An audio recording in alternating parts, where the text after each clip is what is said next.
May mga pangyayari sa ating buhay.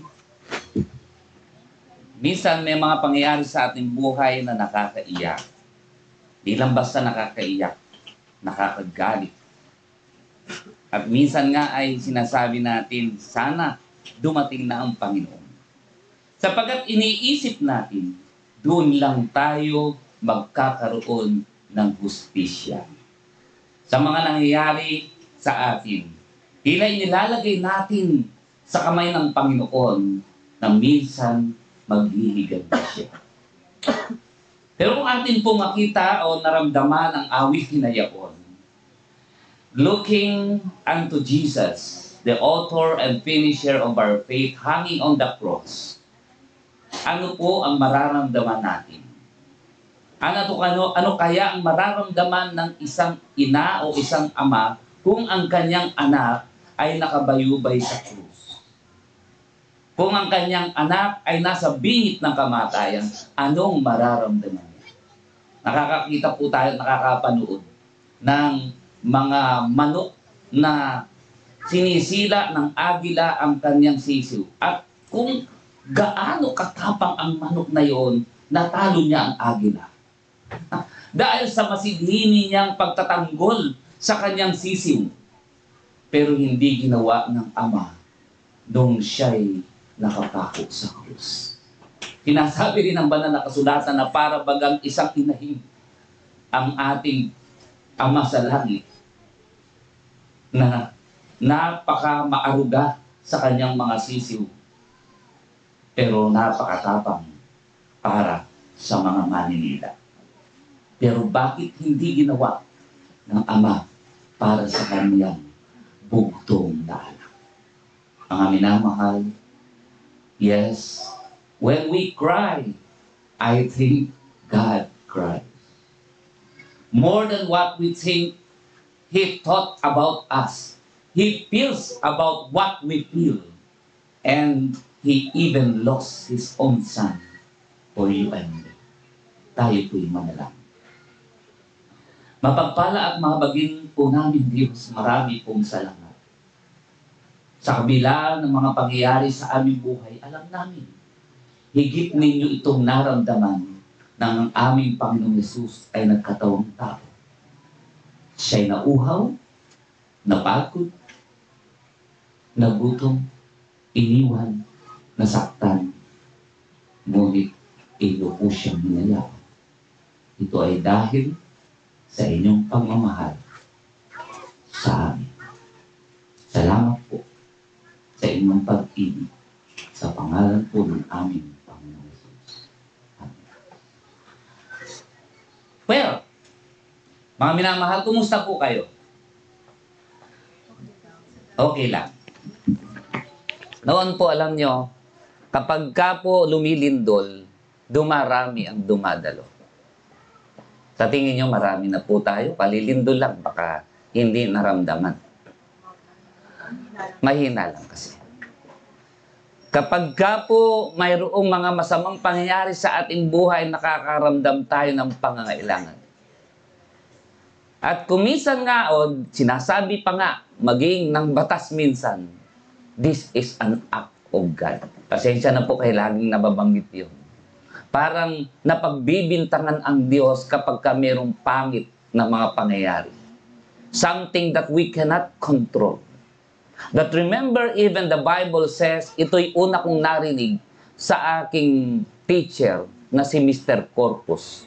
Doon po sa Ecclesiastes 3. Doon ay naroon ang iba't ibang mga season. Ang sabi nga roon ay, a time to be born and a time to die. At sa bandang huli, sinasabi rin doon, a time of peace and a time of war. Pero sa bandang huli pa uli sinabi niya, walang kabuluhan ang lahat.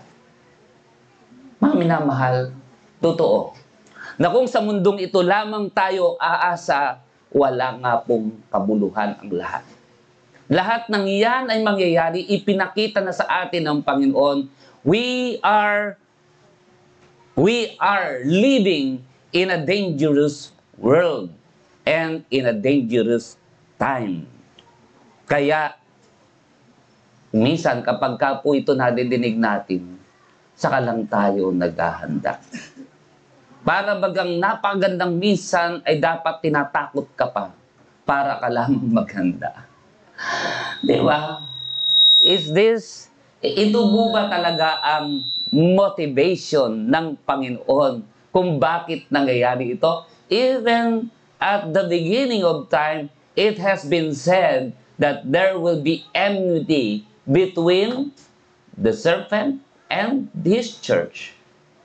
Ibig sabihin, it was being prophesied by God Himself na totoong may mangyayari, may pag-aalit between.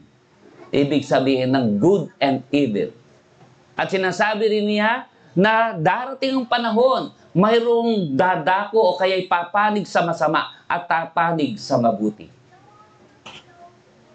Ngayon, maaring nasasabi natin, we are seeing the signs of, ano ba yung signs of the times? Diba? Gusto ko sana sabihin, sign of the end. Kasi alam nyo, kapag sign of the end, para bagang laging na natin, bakit naman hindi pa the end? At marami tayong mga sinasabi na, kasi pinagbibigyan pa yung iba. Pero alam nyo ba na kahit noon pa, Old Testament, laging iniisip nila, katapusan na rin. Para, meron ang mga term na sinasabi, paggunaw ng mundo sa pamamagitan ng tubig. Kasi yun ang isipan nila. And even thinking God as a very coercive God. No? Ibig sabihin, the vengeance of God. Kaya nga sinasabi, iba raw yung Old Testament God and the New Testament God. Even our time, God is more gracious than before. Is God changing? Ang Diyos ba ay nagbabago talaga? The Bible says, no. From the very beginning, He's still God we know right here, right now, and the God we will see someday. Ang topic po natin sa ngayon, tinanong po ko gabi, ano po ba topic nyo, Pastor? Ang nasa isip ko ay signs of the times. Alam nyo, bilang mga Seventh-day Adventists, next slide. We are people of the end time. We believe we are the people of the end time. Bible prophecy, no? What theology theologian called this as eschatology, no? Pag-aaral tungkol sa mga huling mga bagay na mangyayari. Na kung tutusin, even the time of Daniel and John, the Revelator, sinabi na rin ito. The time of Jesus Christ, nung nagtanong ang ating Panginoong Hesus. Una, we believe that the movement were part of, was foretold in the Bible, as I've said, the prophecy. Second, we believe we're living in the final phase of human history. So, do you believe so? Naniniwala rin ba kayo tayo ay nasa huling araw na? Noong ako'y bago pa lamang maging Adventista, inisip ko na rin yun. Si Apostol Pablo, yung mga alagad, iniisip na rin nila yon. Kaya nga, para bagang kapag naiisip nila yon, ay nagpupursige silang mangaral. Paano kung hindi dumating, ipagpaliban uli. At the time of 1844, iniisip nila, huling araw na rin, konti na lang oras, kaya hinihikayat ang lahat, mangaral na kayo. Ang mabigat, kapag nararamdaman pa, yung, alam niyo kapag ka bagong isang bagay, tumatayo yung balahibo mo . Ano niyo ba yun? Nasubukan niyo yun? May static ba yung tawag doon? No? Tumatayo yung balahibo mo. Pero Oo, may kuryente rin din daw tayo . No? Pero pagka tagal-tagal na, hindi na. Wala na. Kaya kung minsan, yung intensity ng promotion, kailangan mas matindi lagi. Nasanay na. Kaya darating ang panahon, galit na sa pagpopromote. But remember God, hindi tayo po kaniyang parang pinipilit. Next slide. Sabi po ni Mrs. White, to discern that there is a potential danger we need to deliberately avoid in our preaching of last day events. The shortness of time is frequently urged as an incentive for seeking righteousness and making Christ our friend. Tendency talaga kapag ka nakakaramdam ng malapit na. Kaya tuloy kapag ka malapit ng mamatay talagang kailangang makarating ang pastor kasi huling oras na baka sakaling tumanggap sa Panginoon. What an insightful and necessary caution for people called to proclaim the end-time prophecy. Hindi ba nangyayari? Preachers should not present the Bible prophecy in the manner that arouse fear. Hindi raw po dapat ito ang dapat nating iparamdam. Kaya tuloy, yung iba, hindi pinag-aaralan ang Revelation. Hindi rin pinag-aaralan ng Daniel. Ang gusto lang nilang basahin ay ano? Ang mga magandang basahin na tungkol lang sa pag-ibig kay John. O, saka yung 1st, 2nd John, no? 3rd John. Kasi tungkol sa pag-ibig. O kaya ay yung Romans 8. Neither heights nor depths nor anything. No? Para bagang kahit anong gawin mo, hindi ka bibitawan ng Panginoon. Yan. Para bagang pagka pinag-uusapan ito, pag-ibig ng Diyos. Pero pag yun, galit ng Diyos. Is God changing? No, I don't think so. God's purpose in revealing end-time events is not to scare us, but to prepare us. Alam mo itong gusto ko sa mga Adventist. Sa mga naghahanda sa ikalawang pagparito ng Panginoon. Lagi na lang tayong naghahanda. Alam nyo kapag marami kayong bahay, lagi kayong umuwi. Pagdating mo sa isang bahay na yon, ay uuwi muna ako, punta ka ron. Ay uuwi rin ako. Kasi dami mong bahay eh. hindi na makauwi kasi uwi ng uwi.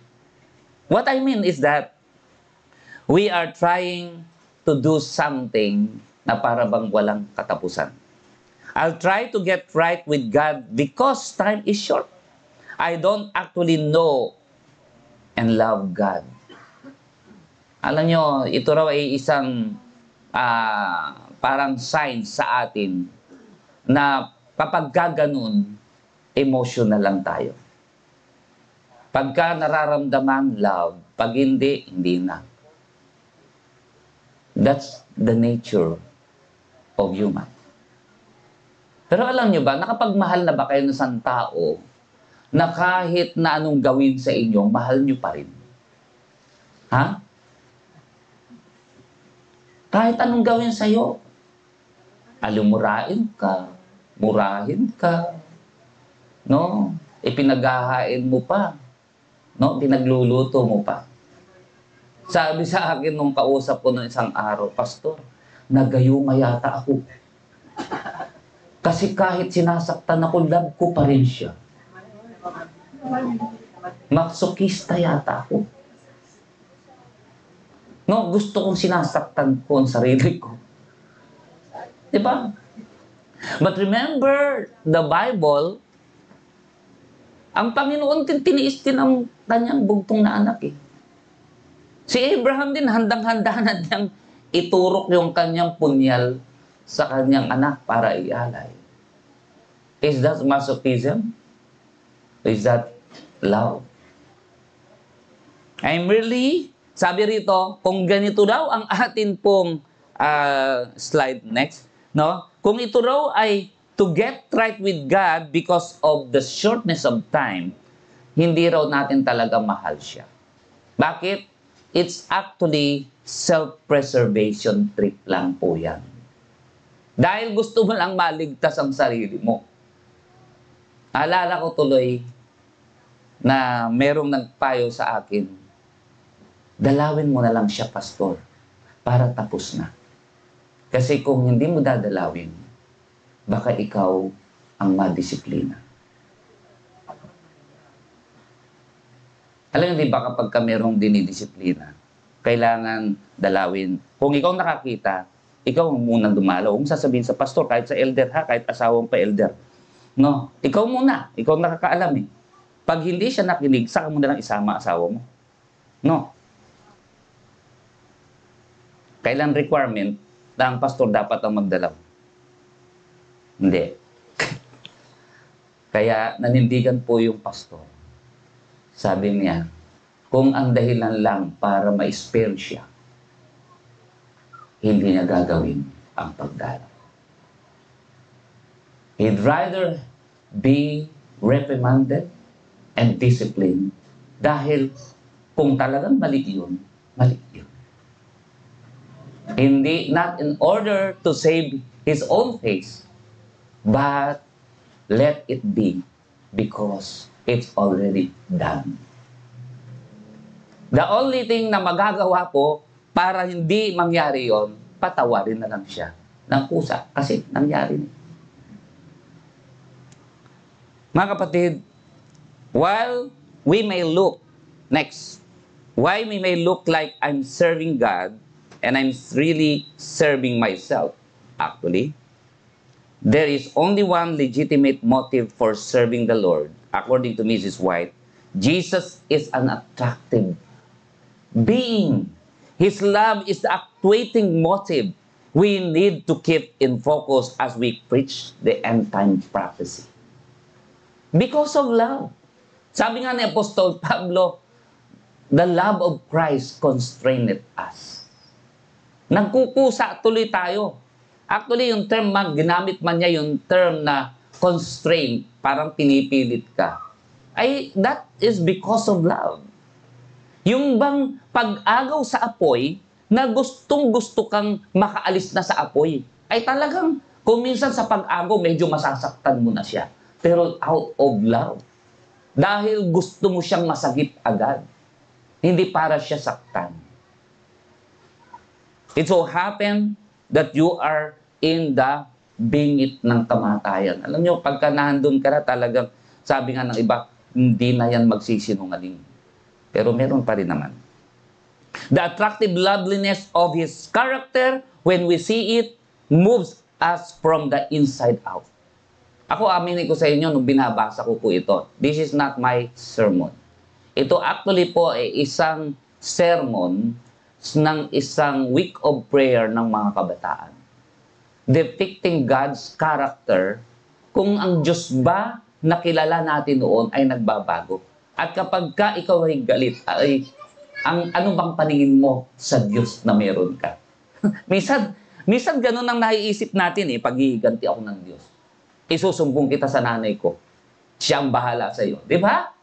Kaya tuloy kapag tayo nananalangin sa Diyos, para bang sinusumbong natin ang ibang tao pagdating ng araw, bahala kayo.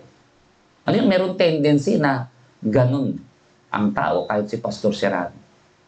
Na kapag hindi nangyayari yung mga dinadalangin natin, sasabihin natin, darating din ang panahon, maiintindihan niya. Medyo merong konting pasaring. Listen to King David on this matter. Sabi po rito, one thing I have desired of the Lord, that I will seek, that I may dwell in the house of the Lord all the days of my life. Sabi po rito, 7/7. All the days of my life, to behold the beauty of the Lord, and to inquire His temple. Ano pong sabi? To behold the beauty of the Lord. Yun po ang kanyang desire ng kanyang pag-iisip.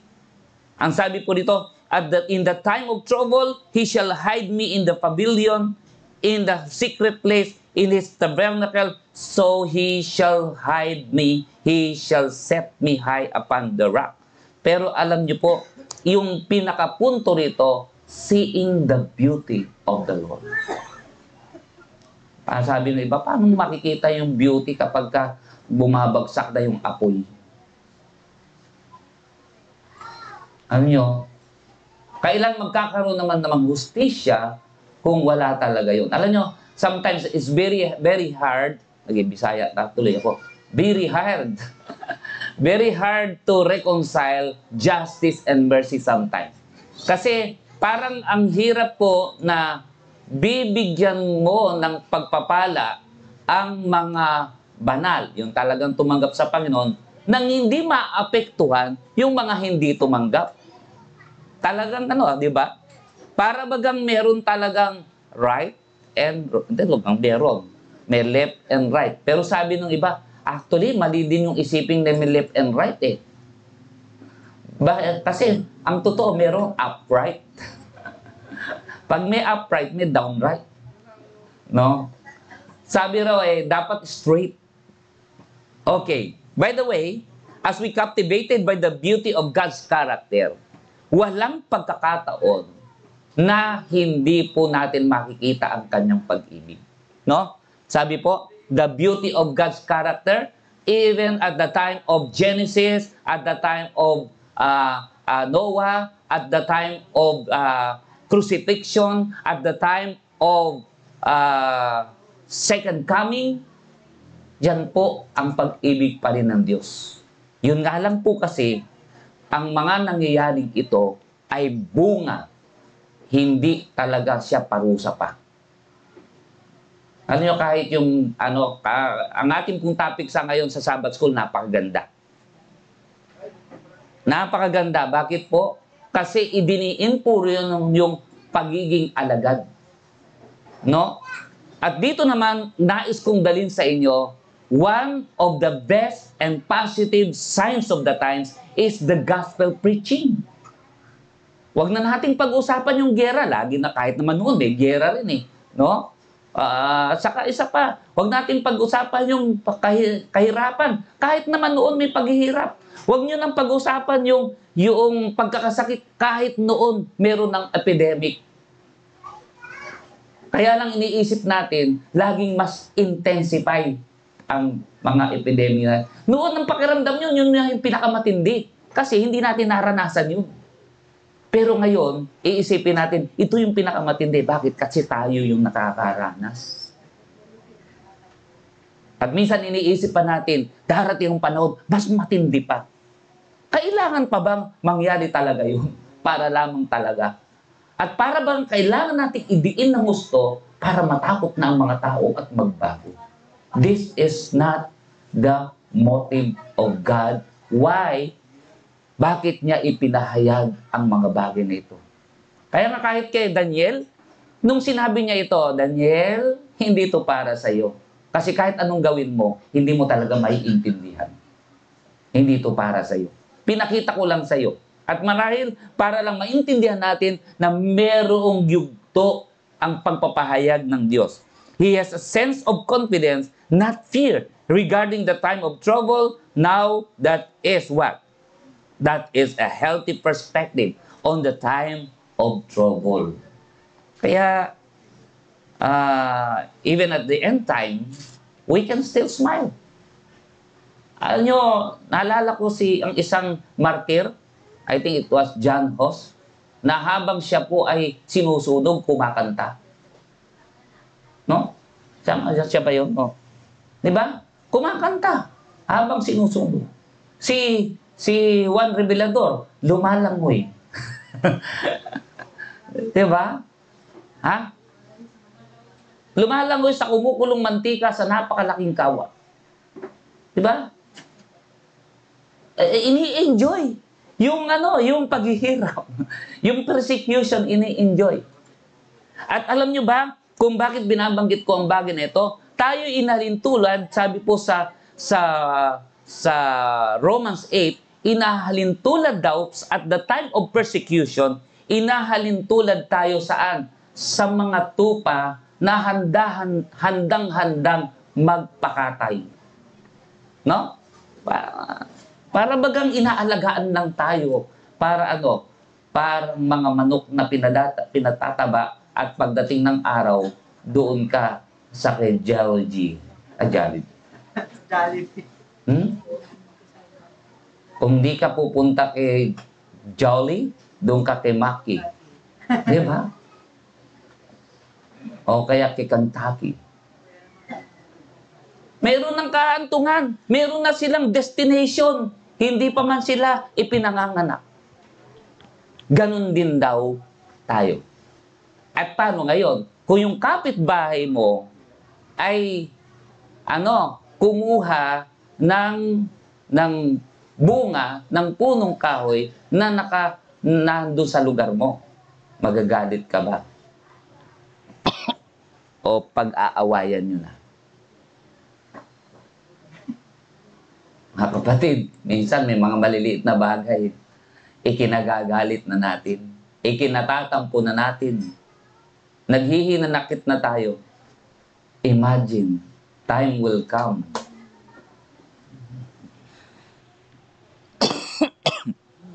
Sorry po. Excuse me po. Ano rin po?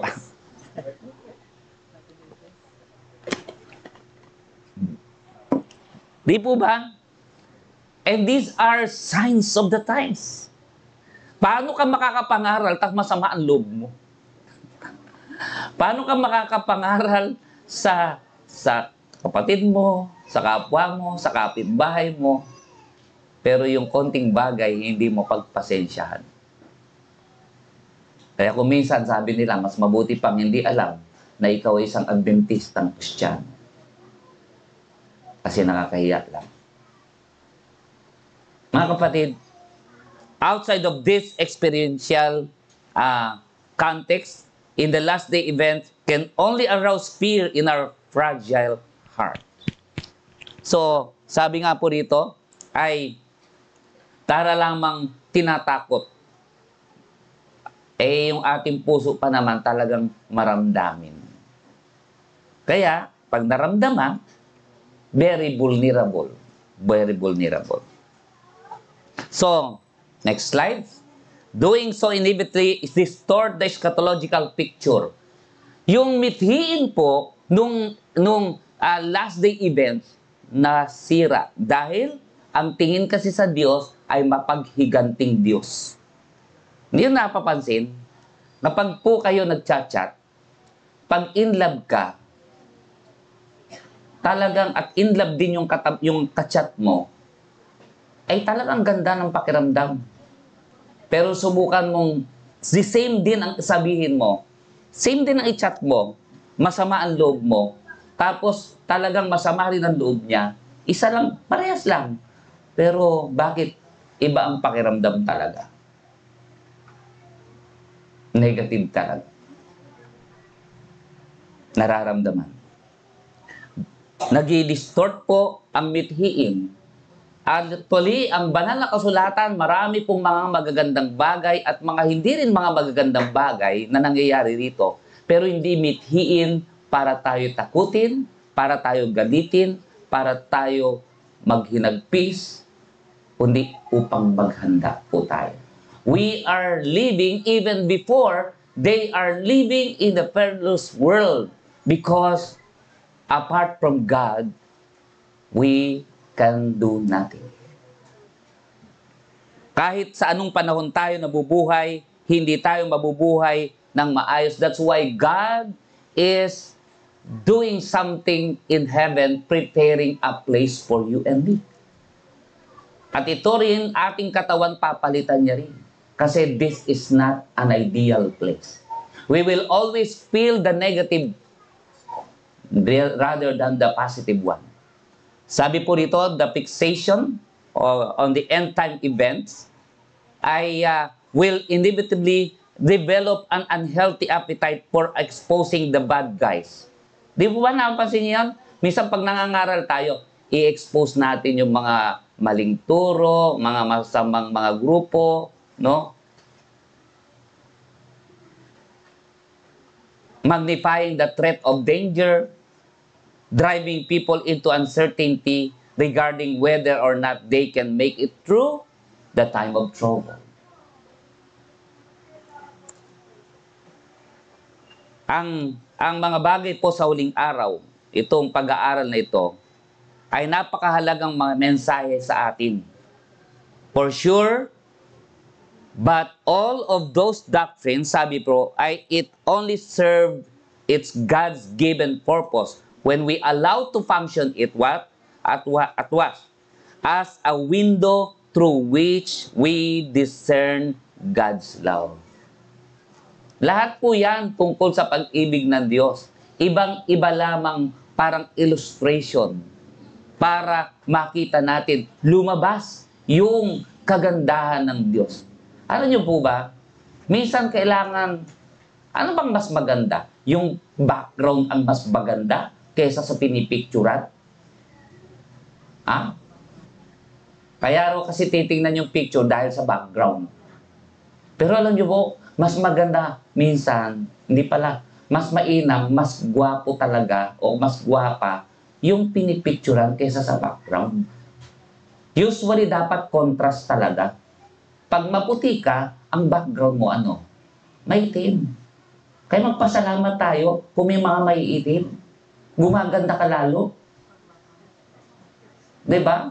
May mga pangit na bagay na nangyayari sa ating buhay, mas naguglo ka. Bakit? Kasi nagiging stand out pagka nanagumpay ka. But it doesn't mean na kapag ka ikaw ay maitim, ano po, alam nga maitim din yung background. Diba? Wala kang nakita. That's why. Kaya, may mga contrast talaga that makes you stand out. Alam nyo, hindi ko alam kung nakarating kayo sa Sangandaan. Hindi yung Sangandaan na nasa Quezon City, kundi yung Sangandaan na nasa Caloocan. Meron purong bakery, no?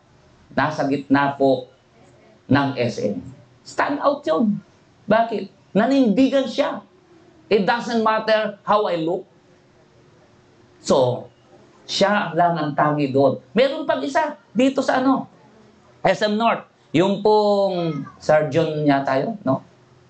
Hospital. Stand out. Alam ko, minsan, pagka po may mga malalaking mga taong bibili sa ating lupa, nasisilaw na tayo sa sa laki ng offer nila. But these people, hindi sila nasilaw. Tayo kaya, masisilaw ba tayo? Minsan, daming, next slides po. Ayan, ano pong tingin nyo dyan? Anong maaalala nyo dyan? Ito, ang naalala ko nung makita ko ito, Garden of Eden. Pag nakita natin yung merong di ba? Iniisip natin, pinarusahan si Eva at Adan ng Diyos nung pinaalis sila sa Garden of Eden. Pero iba po yung naramdaman ko at natutunan ko ng previously. Actually, it's because of the love of God. Kasi kung nanatili sila sa Garden of Eden, at nakakain sila ng punong kahoy ng buhay, yung bunga noon, hindi na po sila mamamatay kasama ang kasalanan at ang bunga nito. So, still love. Mahal pa rin ng Diyos, kaya sila inalis doon. No? Hindi nila kakayanin ang buhay na ganun. At mawawalan ng saysay ang pag-ibig ng Diyos. So, ito ay para makalaya sila mula sa mas dakila o mas malaking trahedya ng buhay, makasalanan at kasama ang kasalanan. Okay? The core dynamic of the end time events is what?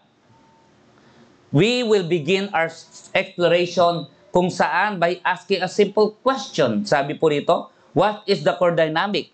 No? Ano ba ang mitiin nito? We can expect to see unfold in the final events of what? Of human history. Jesus give us the answer in John 16, 1-4. Yung binasa po ng atin pong kapatid na elder, these things I have spoken to you, that you shall not be made to stumble. Yung binanggit mo kanina, parang iba, no? Ang term na ginamit dun, parang sumama ang loob.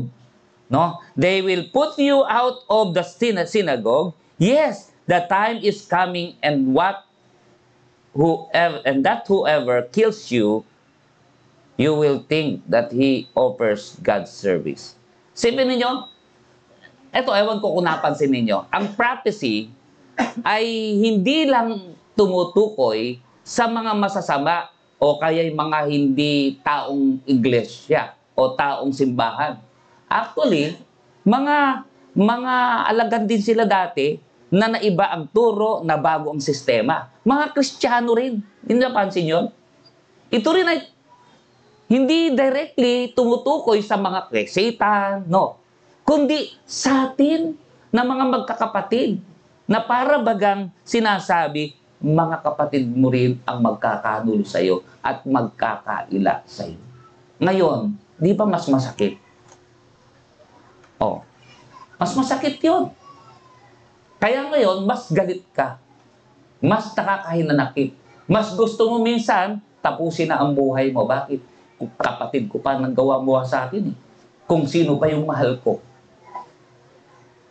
Eh kung yan lamang si Satan mismo ang gumawa o kaya yung Diablo mismo, baka sabihin mo, okay lang. Minsan nakakalimutan ng iba, mga Kristiyano rin yun. Di ba? They will put you out of the synagogue kasi iniisip nila, ginagawa nila ito dahil din sa Diyos. Sipin niyo yun? Ginagawa ito. Kaya mayroon din mga paniniwalang divine killing. Ano pa? Holy war. Kasi nga iniisip nila na ito rin ay sa Diyos. At ginagawa nila ito sa paraan. Yung coercive manner. At maaaring sabihin dahil din sa pagmamahal sa kanilang pinaniniwalaan. And these things they will do to you, sabi po sa pagpatuloy, because they have not known the Father nor me. Yung pala ang tunay, yun ang totoo. Babalik at babalik tayo mga kapatid. Ang prophecy ay hindi para paghandaan na ikaw ay maging mas mahusay sa pagtakas, maging mahusay ka sa pagsasalita para maligtas ka at hindi ka mapagkamala na, di ba? O kaya'y magpakalalim tayo sa Panginoon sa pag-aaral ng Kanyang salita at pagkilala mismo sa Kanya. Mga kapatid, laliman po natin ang ating relasyon sa Panginoon. Alam niyo po ba itong Sabbath School? Ang dami pong mga pamamaraan para maging alagad. Pero kung tutusin po, andito na sa atin eh. Kung mag-aaral lang po tayo ng leksyon talaga, yun talagang, sipin ninyo, ito po'y pinaghandaan ng ilang taon ng mga theologian. Binubusisi pong mabuti yan para pagdating sa atin, naka-translate na sa Tagalog, Bisaya, kung gusto mo, Ilocano. Yan po'y pinaglaanan ng napakahabang panahon. Tapos po, hindi natin babasahin. Ano?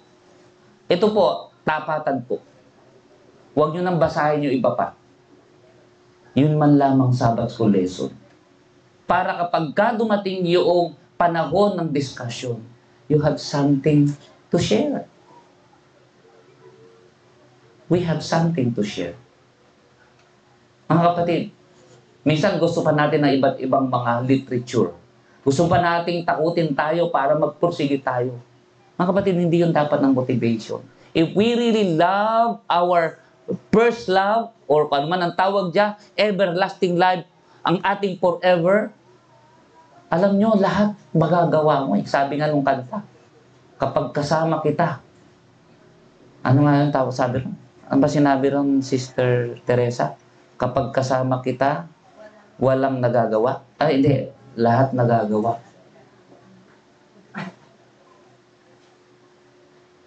Diba? Kung mahal mo talaga sa tao, hindi na misti ka pang utusan. Hindi ka na misti pang takutin. Dahil mahal mo siya kusa. Hindi pa man ay nahandun ka na para gawin. Next. Wow! Sabi nga po rito, wow!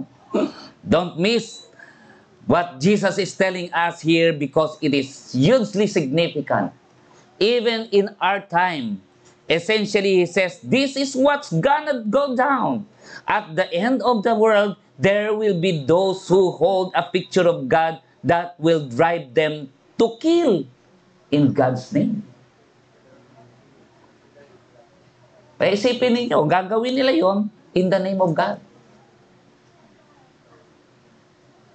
Parang pinaglaban yung pong Diyos versus the God we believe.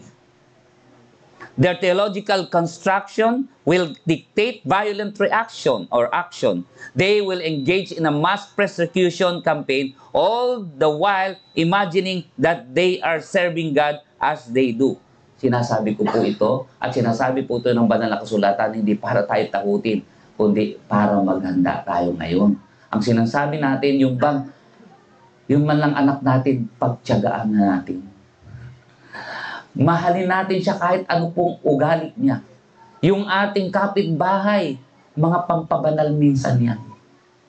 Kasi darating ang panahon, mas matindi pa diyan ang pwedeng mangyari. Paano natin malalagpasan itong simpleng mga pagsubok? Hindi natin magawan ng paraan. Preparation pa rin mga kapatid. It's a renewing of the heart. No? But if they knew God as God really is, they would never exercise force. Alam niyo ba yung yung pagong ba yun? At saka pawikan yata? At saka itong tupa? Pagkakatayin po yan, luluha lang. Luluha lang. Walang coercion, walang pagtanggi. Bahala ka kung anong gawin mo sa akin. Yung manok, nalang kumakawala pa eh. Doon pa'y pumiglas pa eh. Yung iba, siyempre yung baboy, yung baka, uunga pa yan. Aatungal yan. Pero ang tupa, naghihintay lang. Yan daw po sana. At yan din ang pinortray mismo ng ating Panginoong Hesus. Sabi nung awitin, when I cry, you cry. Don't you think our God, our Father in heaven, is not crying that time? He is love.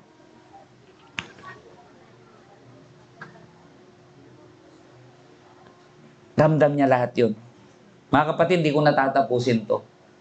Ang gusto ko lamang ipaunawa sa inyo, huwag po tayong impulsive lamang sa mga nangyayari. Kapag tumaas ang bilihin, magtalaga na tayo.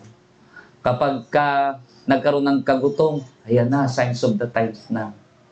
Kahit naman noon, naramdaman na natin yan eh. Kapag nagkagyera na, uy, ayan na nga. Nawala uli yung static yan. Nawala uli yung yung pakiramdam. Kailangan mas matindi. No. God is not letting it happen for us to be scared and dedicated ourselves. Alam din niya kung ano talagang motibo mo. When we love somebody, you do it freely. And you are actually letting this life, kahit mawala ang buhay na ito, ipagkakaloob pa natin ang pagmamahal na yun. Alam niyo po, kung napag-aralan lang natin mabuti yung lesson natin, yung tinutukoy pong discipleship at saka witnessing, yung salitang witness po doon ay literally martyrdom. Ibig sabihin, you are willing to die because of Christ. You are willing to witness Christ no matter what. You are willing to serve God kahit ano pa ang mangyari. Even letting your life for His glory. Mga minamahal, dito ko tatapusin. Kasi naintindihan nyo na eh. Hindi ko na kailangan po kung gusto nyo, hingin nyo po yung yung to. Ibibigay po ni Sister Teresa. Basahin nyo mabuti. Tapusin nyo. Ayokong dito lang matapos ang sermon na ito. Gusto kong mangyari, basahin nyo, pag-aralan ninyo, ipamuhay ninyo hanggang dumating ang ating Panginoon. Our God, our Father in heaven, is a God of love. He is love Himself. He is the kind of God we are looking for. And this gospel of the kingdom will be preached in all the world as a witness to all the nation. And then the end will come. And this is our Sabbath lesson or Sabbath school lesson to make disciples. If we really love our brothers and sisters, Hindi po matatapos sa binyagan. Tatanungin mo, nasa na ba siya ngayon? Kumusta na kaya siya? Kumain na kaya siya? Nakarinig kaya siya ng salita ng Diyos? Ako nga pala yung spiritual sponsor niya. Nasa na kaya siya ngayon? Hanapin mo. Parang isang anak na hindi po pwede nawawala sa iyong paningin. Kailangan nasa tabi mo at titingnan mo ang kanyang kapakanan. At kahit anong mangyari, tayo pa namang mga Pilipino, magkaasawa man, tumanda man mga anak natin, nananatili tayong mga magulang nila. Hindi natin sila binibitawan. Maging masama man sila o hindi, hindi natin sila binibitawan. Alam nyo ba? Kapag ka ikaw ay nagkasakit, ang huling mga tao na hindi bibitaw sa iyo, yung iyong mahal sa buhay. Kahit na ano pang ugali mo. Kahit nga yung mga sumakabilang bahay, bumabalik eh. Hindi rin matitiis ng kanilang mga mahal sa buhay. That's the kind of love Jesus offered to us. It doesn't matter who we are, how we feel. Just let God's love rules in our life. This is the agape love that we need. Jesus came to our world and founded His church upon the principle of non-coercive love. The popular language of the Bible is relational. Agape love. Mga minamahal, for God so loved the world that He gave His only begotten Son. Whosoever believes in Him will not perish, but have everlasting love. Everlasting life. He is our real BFF. He is forever loving God. Pagpalain nawa ang bawat isa.